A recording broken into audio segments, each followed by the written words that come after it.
Hello, and in today's class we will discuss the module Environmental History of India. The major objective of today's class is to understand the process of ecological change in colonial and in post-colonial India. The basic questions that we will discuss today pertains to what has been the history of ecological change in India, what has been the colonial approach towards forest governance practices in India. As I told that in this class we will specifically be focusing upon history of forest governance or forest management in India. After successfully completing this module, you will be able to understand the process of ecological degradation that began with colonial India, and we will also discuss the colonial control of India's forest, and you will also be able to comprehend the factors that affected ecological change in India from a historical perspective. In this class, we will basically be discussing about three key themes. We will begin this class with a discussion on European contact with India and the ecological change, where we will discuss that how the European contact or the beginning of colonialism brought a large scale change in ecological scenario in India. And in the second part of this class, we will discuss colonial forestry and its consequences, where we will discuss how colonial approach towards forest governance regimes or how colonial patterns of forest governance led to significant changes in ecological scenarios in India. And finally, we will discuss the post-independence forest governance practices, where we will see that how the post-independent India has approached forest governance practices and what has been its consequences. So let us begin with the first part of today's class, that is European contact and ecological change in India. Perhaps one of the way to understand environmental history, or as specifically we are discussing about forest history, is to understand how forest governance practices or forest management practices emerged and changed with the emergence of colonialism in India. So in a sense, what we will be discussing today is history of forestry or history of forest management by looking at the colonial history of India. Let's highlight or let's understand what has been the ecological scenario in pre-colonial India. Ramchandra Guha and Madhav Gadgil in their book This Fissured Land discuss that before the colonial rule in India, there has been considerable degree of coherence and stability, albeit different social inequalities. As we know that Indian society is characterized by inequalities of caste, class, gender, but despite all those inequalities, there was a kind of cultural prudence or cultural tradition of prudence in India. There are strong community institutions, and these strong community ties has resulted in a kind of symbiotic relationship with nature. So there is well integrated agrarian societies, and these agrarian societies was also closely integrated with the artisan systems or the artisan societies, and that has resulted in a kind of self-sufficient and subsistence oriented social system. And this subsistence oriented social system has developed a kind of symbiotic relationship with nature, a kind of close affinity with that of forest. And historian Ramchandra Guha again point out that even during the period of Mughal rule, there has been hardly any change with regard to society's relationship with nature. But however, things started changing with the advent of colonial rule. It is with the contact with the European civilization that forest and natural resources in India has undergone a significant change. So to understand how colonialism has impacted India's natural resources, perhaps we need to understand the social situation back home in Europe when the Europeans came to India. By the time when Europeans came to India, or when they established colonial rule in India, Europe was undergoing through the process of industrial revolution. And it is this industrial revolution which has significantly changed society's relationship with nature back home in Europe. The industrial revolution basically has transferred resources from one form to another, and it also has made provisions for transporting these resources from one place to another. So it is these two processes of transforming resources from its natural form to another form, or in other words, using resources as a raw material, as an input in the production process, and developments in transportation and communication of shifting resources from one place to another that has a significant impact on forest in Europe. So this process of transformation of resources from one form to another and its transportation from one place to another has resulted in conversion of resources, has resulted in change of resources from natural resources to that of commodities. In other words, resources which were supposed to be natural has now turned out to be commodities as raw materials which are supposed to be used for profit. And along with industrial revolution, there also grew up market, and the market oriented approach, the market orientation of the European societies has resulted in a change in the scale of withdrawal, because when the societies were subsistence oriented, perhaps the scale on which resources were withdrawn was relatively less, because the dependence upon resources were less, the demand for resources were less, and therefore withdrawal of resources were less. But now with changing social order, or now with changing process of production, there has been a demand for large scale amount of resources, and industrial and scientific innovations or innovations in science and technology has made it possible to transfer resources from one place to another. So therefore now a new kind of social system has evolved, which is now transforming resources from their natural form into that of a commodity, into that of a raw material, and at the same time transferring it, shifting it from one place to another. And to add to that, the colonial expansion, the colonial rule has resulted in reaching those resources which are perhaps unreachable during the pre-colonial times.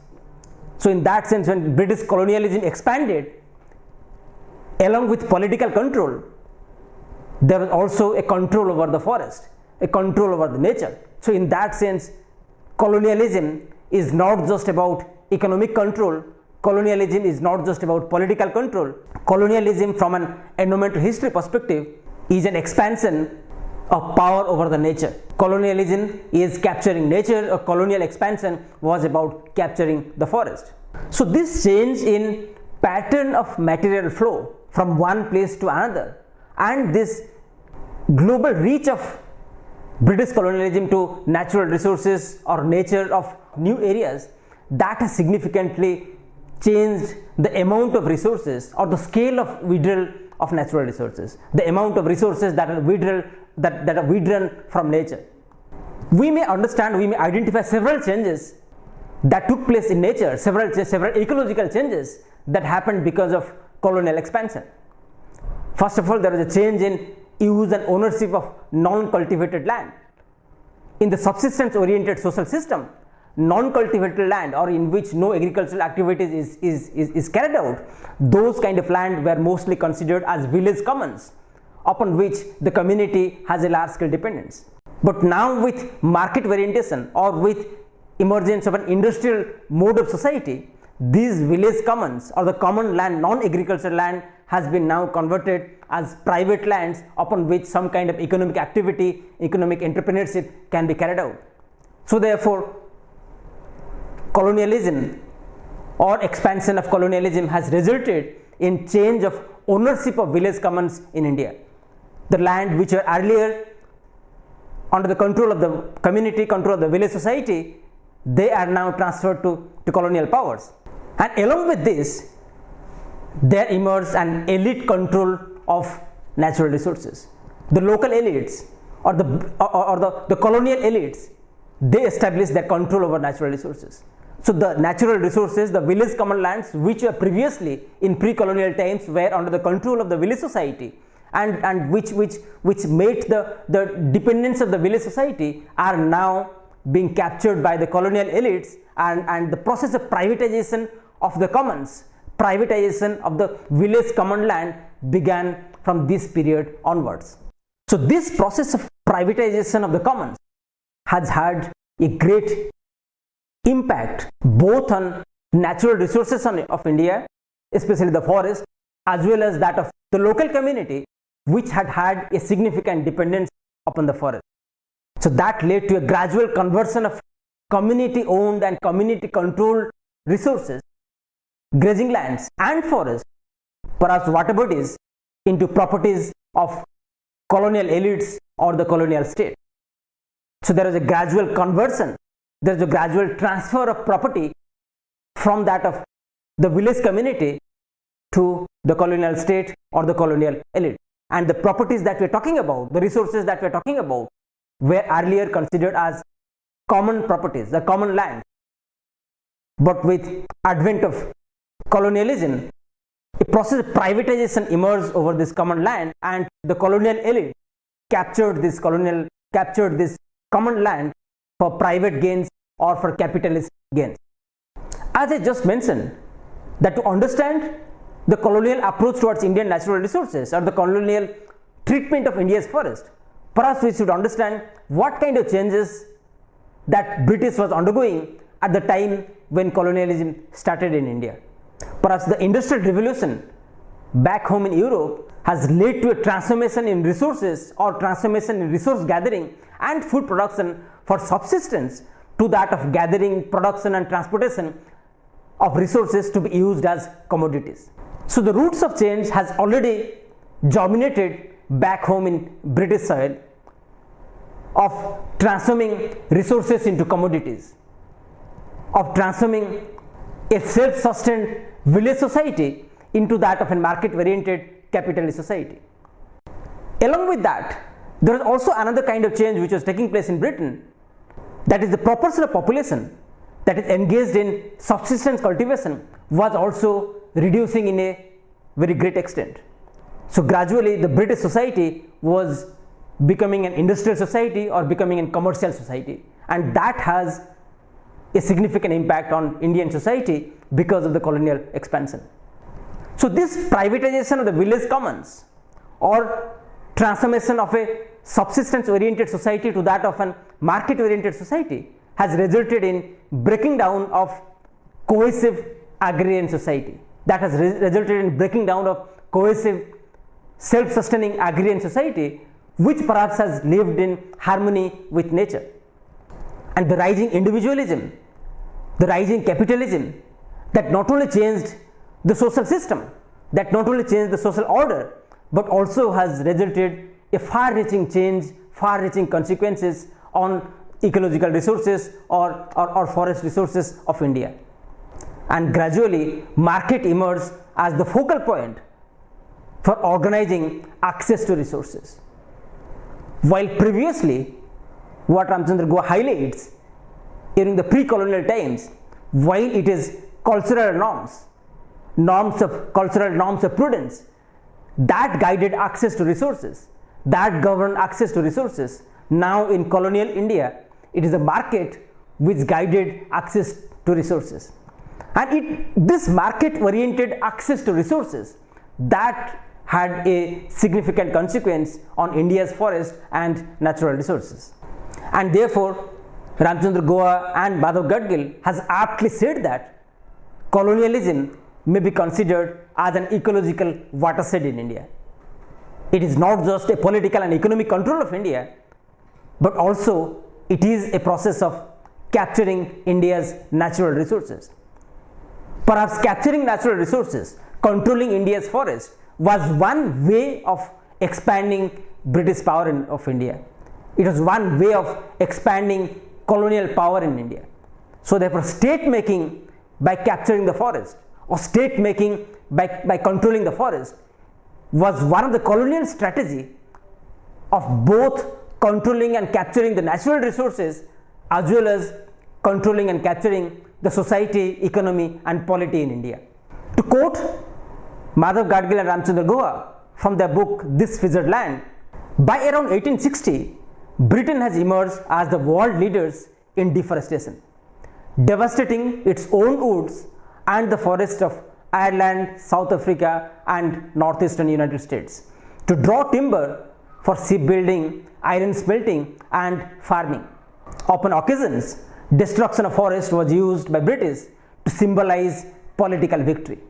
As I just mentioned, capturing forest was one strategy of colonial expansion, and in many occasions capturing the forest, in fact destroying the forest, was considered as a symbolic victory over the land, symbolic victory over the society.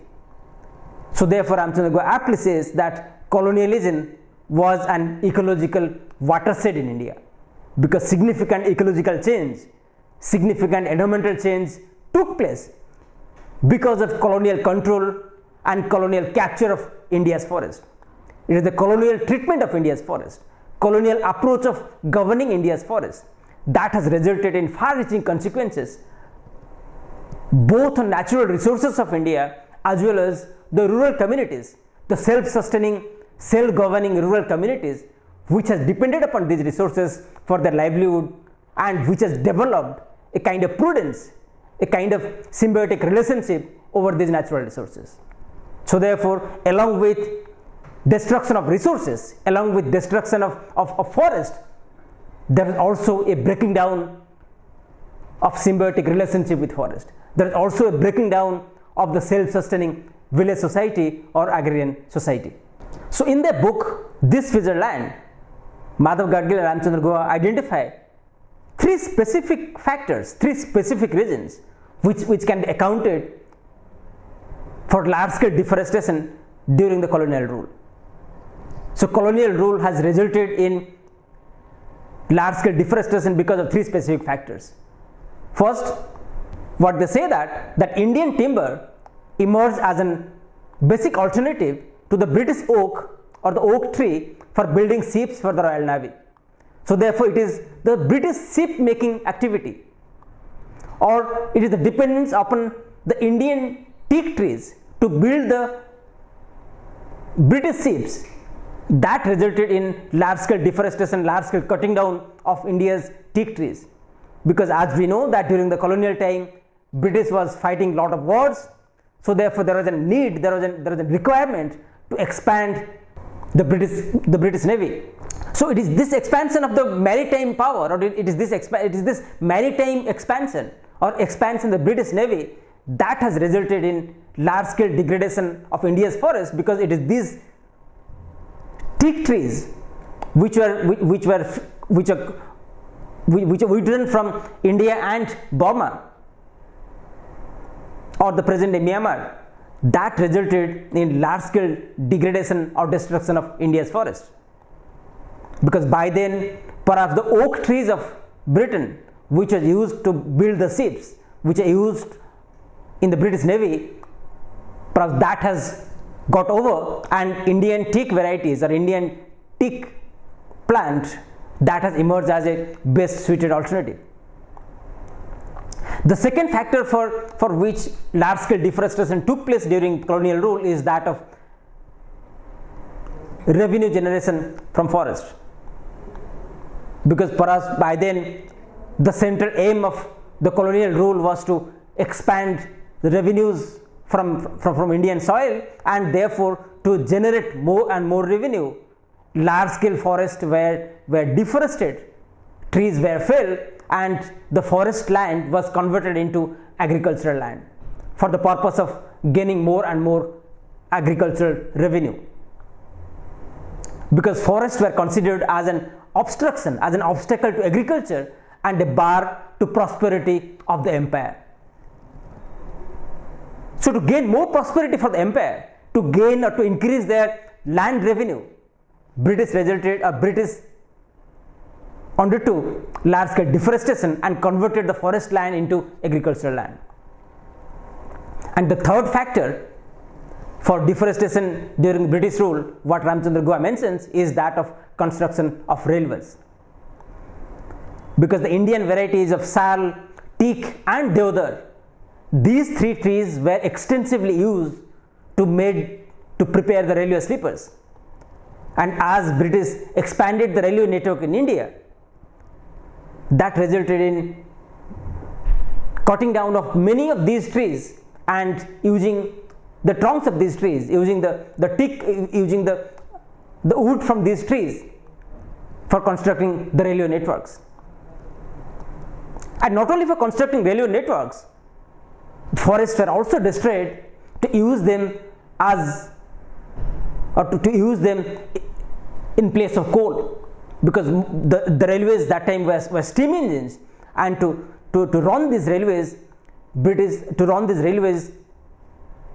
a large quantities of wood were required for burning, and India's forests were used for running the railways, both for constructing the railway networks as well as for running the railways, for burning the woods.